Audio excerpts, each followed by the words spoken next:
So, really quickly, the team, right? The team, because it's trade deadline. We got to find out, okay, are people cutting the mustard? Are people cutting the mustard? Roger Rodriguez, you didn't sign him. It wasn't the last day, Crash. Shut up. Roger has a career ERA of a 3.9. Roger, Bubby. He's doing okay, but he is not doing $31 million contract okay. Ascenzio's crushing it. Jimmy Denton. ERA is a bit higher than I prefer. Ooh, Jimmy. Jimmy's not doing so hot either. He's not. Evan Huff has dropped his ERA a bit. Evan Huff's doing all right. How's Bobby Zbarbori doing? He's okay. And old mother Antoine Hubbard still sucks. All right. Well, Antoine, you're fucking terrible, right? So I'm finally going to move on from you. That said, Robert Piper, not doing good enough. Chavis, Fernando Castro's doing pretty well in AAA. It'd be Castro or Priest. Or the veteran Garrett Whitlock. Or the veteran Garrett Whitlock.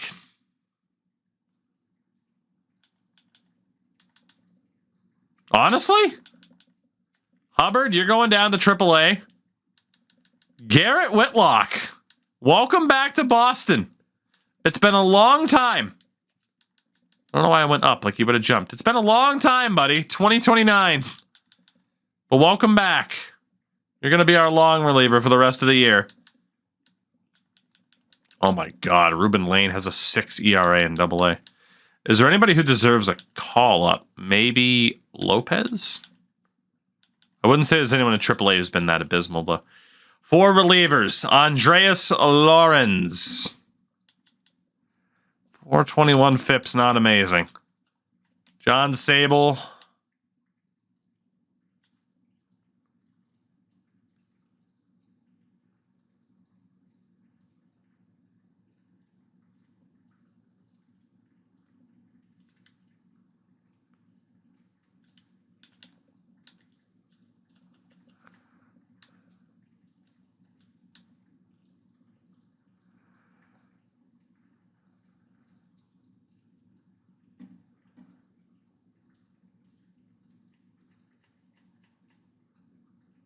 Okay, see, I don't want to do that because it would be...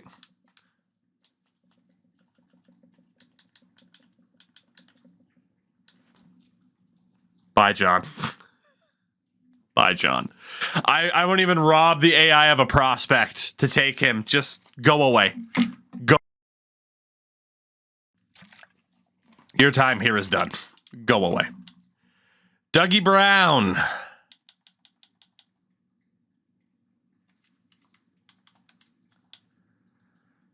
Oh, boy. Both Lawrence and Brown not doing as well as I'd prefer. Yuri. This is a sub 4 FIP. What about Tupman? Tupman's doing pretty good. What about Rosales? Also over a 4. Okay. I think we're going to be aggressive here. Mackenzie Gilly keeps impressing in the minors. Ellis Betts needs to be on this roster. Ellis Betts needs to be on this roster. Can I send down Doug Brown? Not without going through waivers. Can I send down Andreas Lawrence? No, I can't. So they better hope they figure it out. They better hope. Rosales I can send down without being worried about waivers. Oh, goodness. But yeah, Ellis Betts was doing well enough in AAA. It made sense. There are other guys who are doing well. I worry about Doug. I worry about Lawrence. We do technically have an extra spot with Sable being DFA'd. Dixon, Pinero's been better than him. Julian Lantigua has been amazing. My God, hello, by the way. Lantigua's been amazing in AAA. Absolutely amazing. Not that Gilly hasn't been. Why was Sable DF8? He's terrible. He is terrible. So again, the primary thing that I look at, I mean, obviously ERA is a factor, but for relievers, you don't have as much time to go off of. A FIP rating is basically, hey, if it wasn't for your defense bailing you out, what would you actually look like? That number being anything over like a 4, 4.5 is concerning. It's a 7.5. Bye. All right, Gilly with the 2.4, 0.91 FIP. It's got to be Lantigua. It has to be Lantigua. He's earned it. He's absolutely earned it. So those are the changes to pitching. There are other changes. Lawrence and Doug Brown need to prove that they are worthy of a postseason roster spot because they might not make it. They might not make it.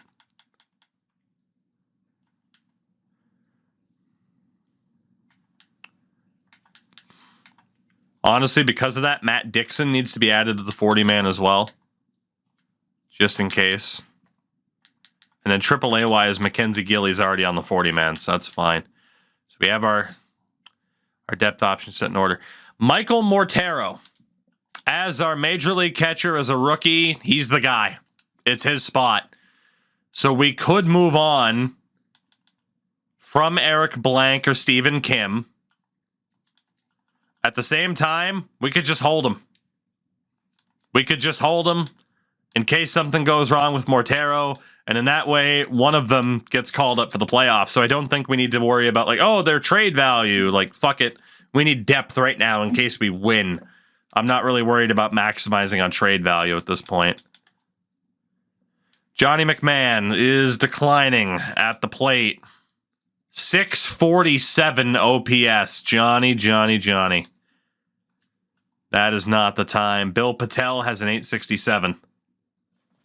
So Bill Patel is going to be the new primary first baseman. Oh, Johnny, I wanted to keep you, buddy, but man, with you declining at the plate like that, I don't know.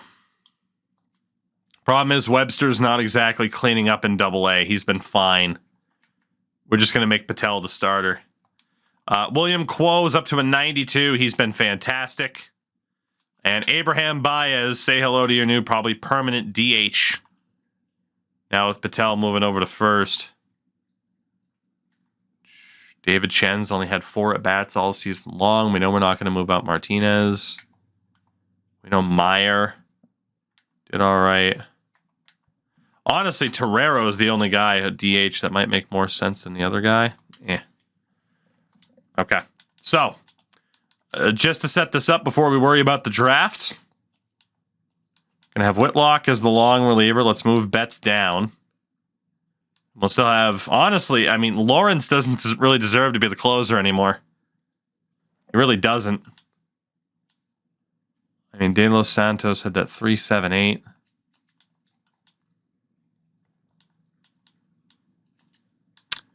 Shout out to our new closer, Sean Tupman.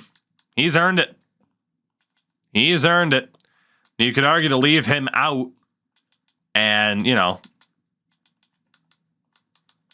let him continue to get primary work. But at the same time, we need Brown and Lawrence to get more middle innings work to see if they can prove themselves.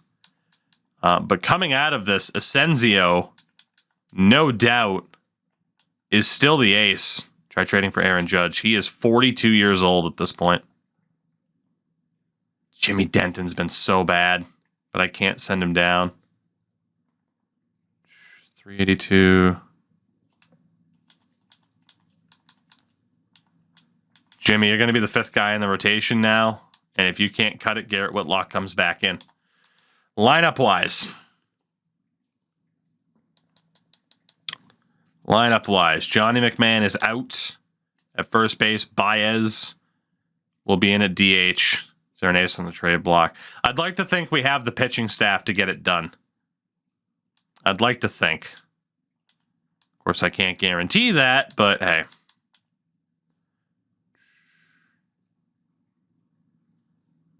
Problem is, Denton wasn't this bad last year, so I don't just want to immediately move on from him.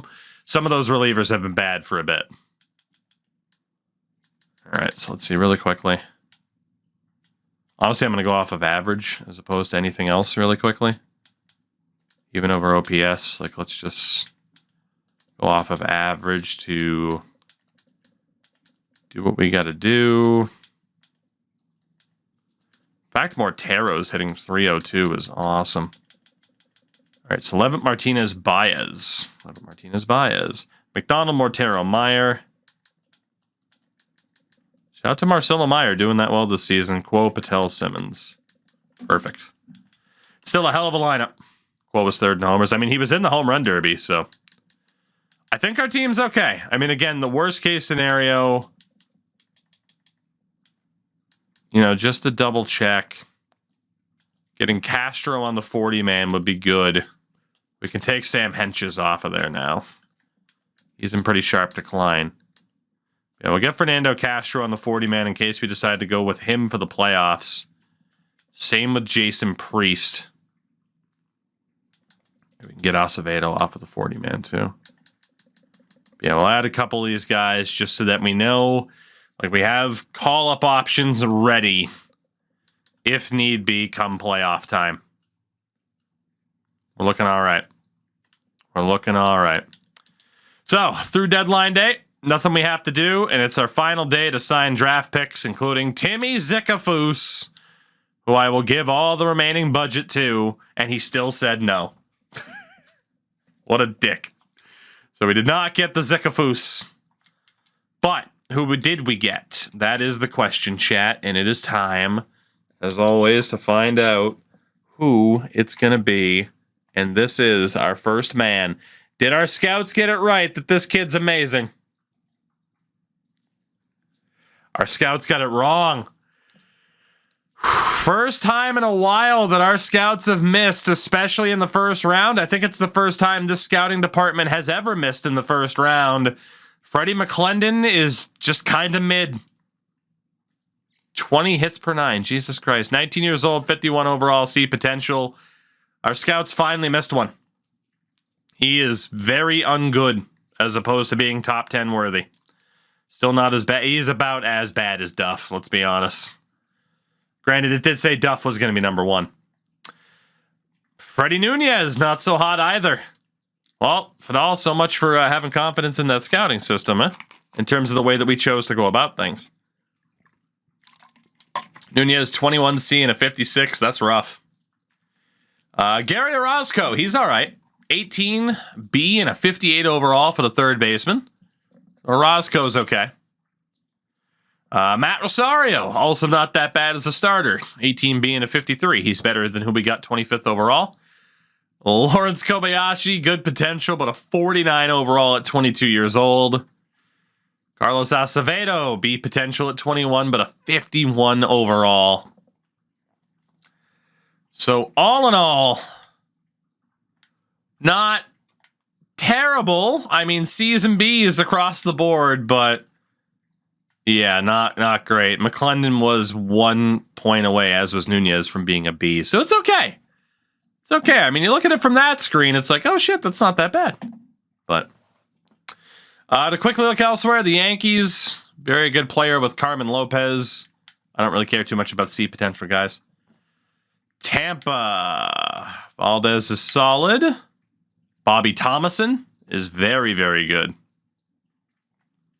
Blue Jays with Asensio. Even he wasn't as good as advertised. He's not bad. They got nothing else. White Sox. Very good pickup there with JP Hickey. Very good pickup with Kana Nishii. Would have been nice to go for him. Not that we need him, but. Cleveland. Richie Mikolas, who they took 2nd overall. Not bad. So this looked like an amazing draft, but man, apparently scouts had a difficult time. Detroit. Case in point, I got Alex Gunta, but he's only a 62 at 22. Matt Ule is very solid. 50 overall is a bit low, but he's 18. Kansas City, everybody. Kansas City. GG's.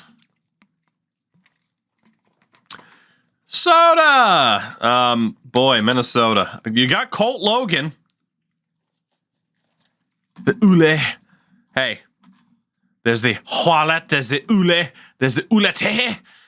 The Ulite. Depends on how much stank you want to put on it. Getting Colt Logan was pretty good for them. They didn't get much else in terms of like high-end potential. Houston with Tommy Slade. Good pick. And that was it. Not great. Kansas City's picked the biggest round one. We've seen a lot of round one busts. The AI, Colorado's had some years.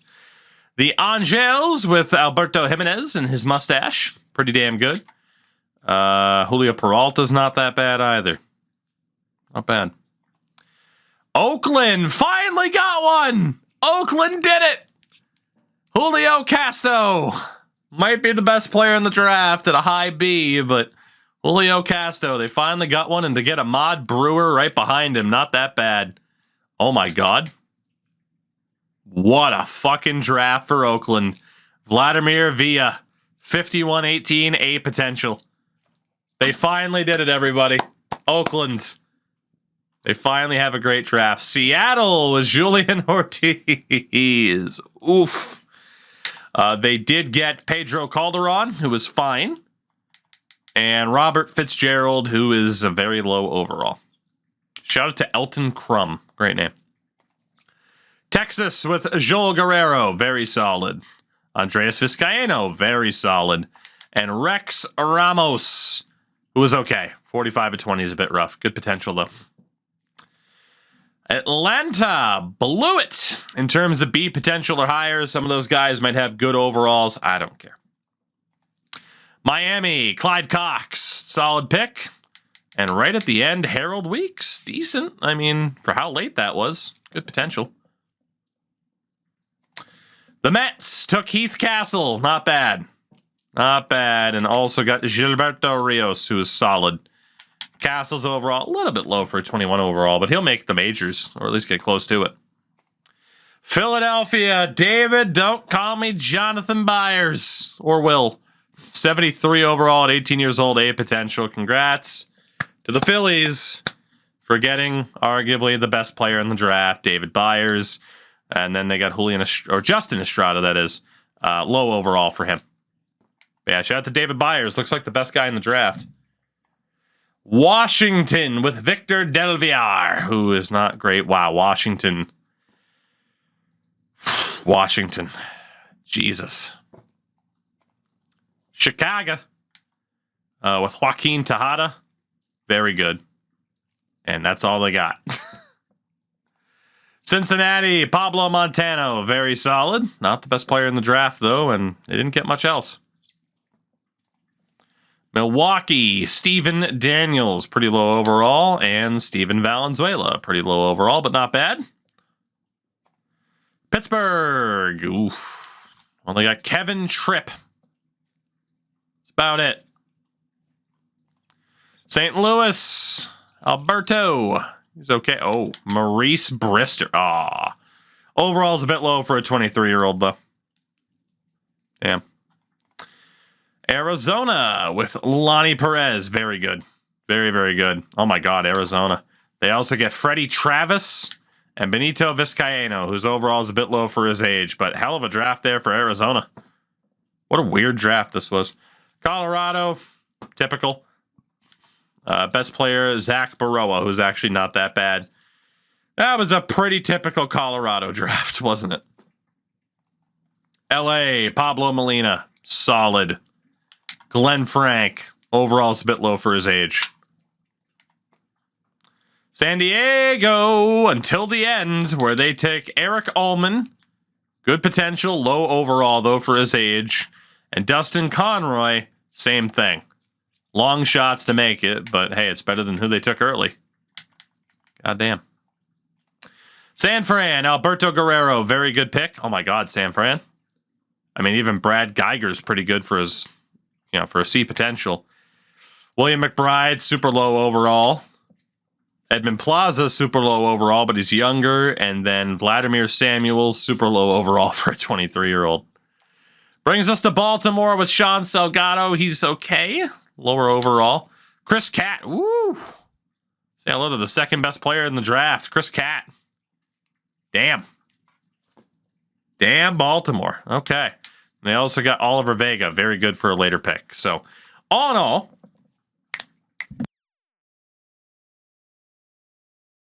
excuse me. All in all, they had we had a pretty good draft. Most things considered. We just didn't get the best players of the draft. Our scouts were a little bit off. Question now, after getting swept by the Yankees, what will happen in August as we sweep Texas? John Sable has been placed on unconditional release waivers and removed from the organization on 2 days to place claims. If not, he becomes a free agent. Cool. See you later, John.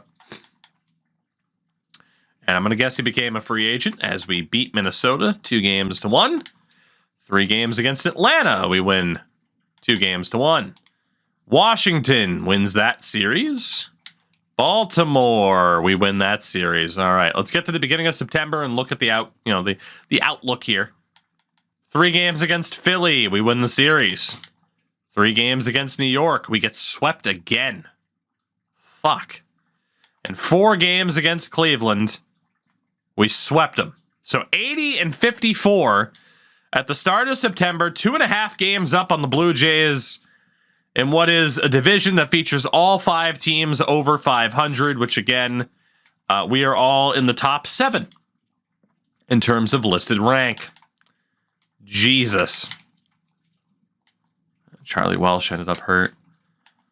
So, how are people doing a month later?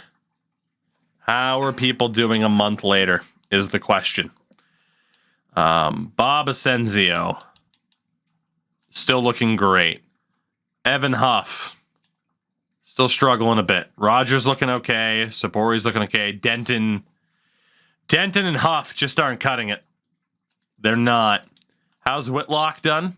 20 oh my God, Garrett Whitlock. Garrett Whitlock's fucking crushing it. Well, that, if it'll let me, is going to lead me to putting Denton and Huff as long relievers. Garrett Whitlock, welcome to the 4-man rotation. If I can get away with it. Because Whitlock's been crushing it. Relievers. Dougie Brown, 4 over a 4 ERA. Oh, Douglas. What am I going to do with you, man? Andreas Lawrence, over a 5 ERA. Oh, man. God, they're just not. They're not doing it. Ellis Betts, meanwhile, through 13 innings, has been solid. Lantigua's only pitched an inning. De Los Santos is our setup man. He's still looking solid. And Tupperware, still looking solid. Huff, Denton, Brown, Lawrence are probably our weakest pitchers. But we cannot send them down without losing them. I don't know if we want to lose them, right? Our best bet is just wait until the playoffs and then not have them on the playoff roster. That is our best bet. As much as that sucks. But that is what we're looking at this point. So right now, if we were to take a look at this, we'd have Roger, Bob, Sparbori, and probably Whitlock as starters. Huff and Denton are in huge trouble. And the call-ups, Hubbard's actually done pretty well since going back to AAA. Priest is on a cold streak. The call-ups would be Castro and Hubbard to give him another chance. But yeah, Garrett Whitlock's been outstanding. In terms of relievers,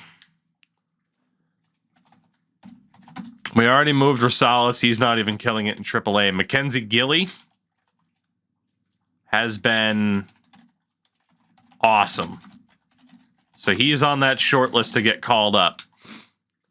De Jesus, to be honest, might also be on that short list to get called up. Pinero's pitched very well. Matt Matt Dixon has pitched pretty well. Valentine's been shit, but he hasn't pitched that much. Give me a second here.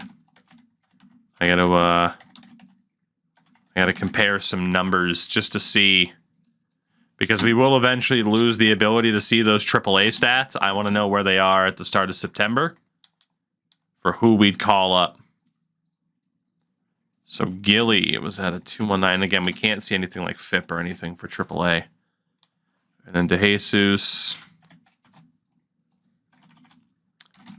is a 312, but a .96. Okay.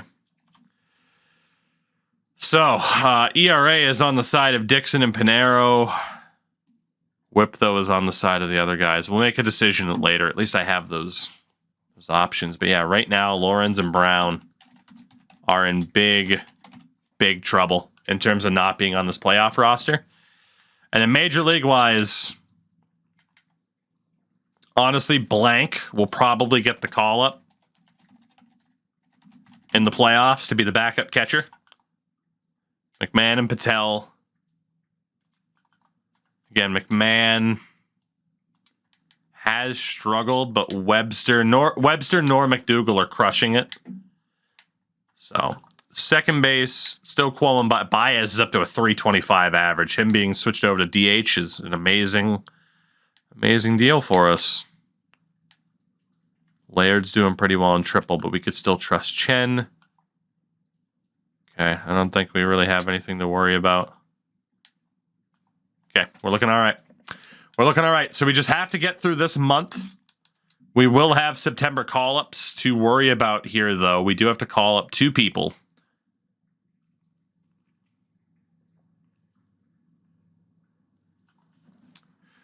And it's an interesting call. It's an interesting call. Because there are 3, honestly.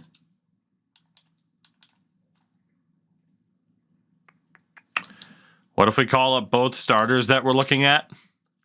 Fernando Castro, and we'll bring back Antoine Hubbard.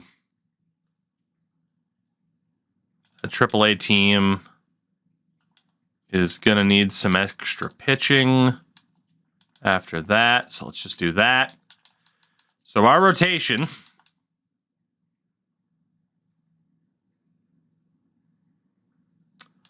I'm going to give Antoine Hubbard a chance to redeem himself because pitching-wise in the majors this season, he sucked.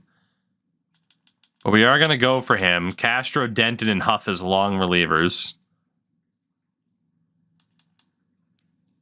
Lantigua has barely pitched. So I'm going to make him the setup man just to try and get him some extra innings. And honestly, Ellis Betts as well. I need to see what Lantigua and Betts can do throughout September, because we are in quite the interesting race. It's 3 games against Texas. We win the series. 3 games against Cleveland. We win the series. Cincinnati. We win the series. We're doing very well. Now 5.5 up on the Blue Jays. Have yet to clinch a playoff spot, though. This is huge. 4 games against Baltimore. They're already 9 games back of us, more than likely, at least. If we win this, they're pretty much toast unless they can make the wild card.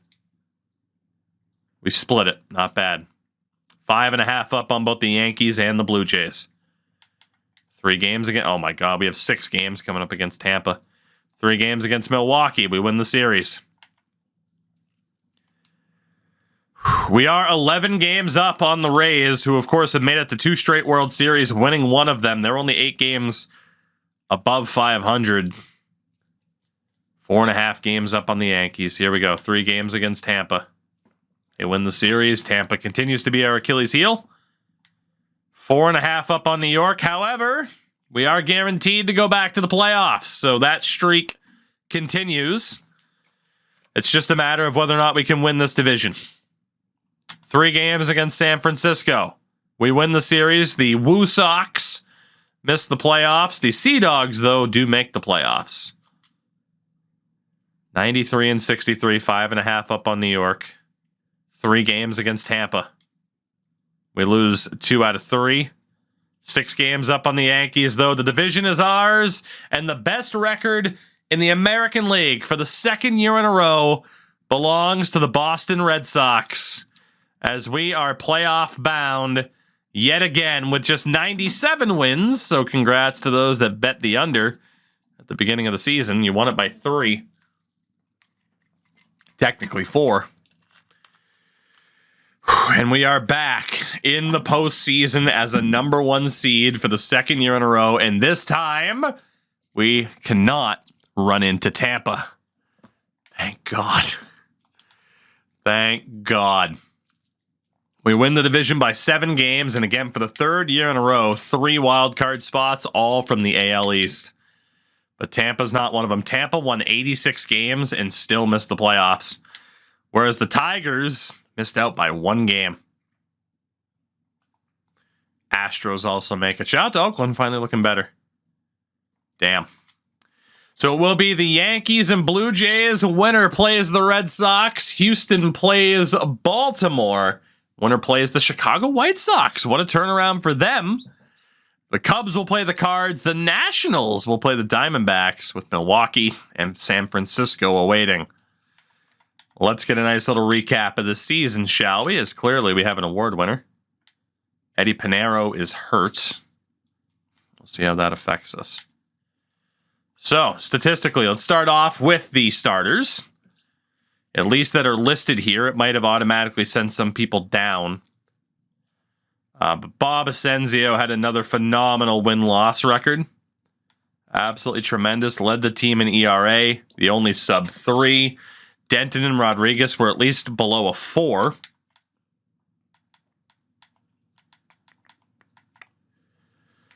And Sparbori and Asensio, at least off a FIP, we're looking okay. In terms of relievers, it is showing Gillian de Jesus, but they did not pitch.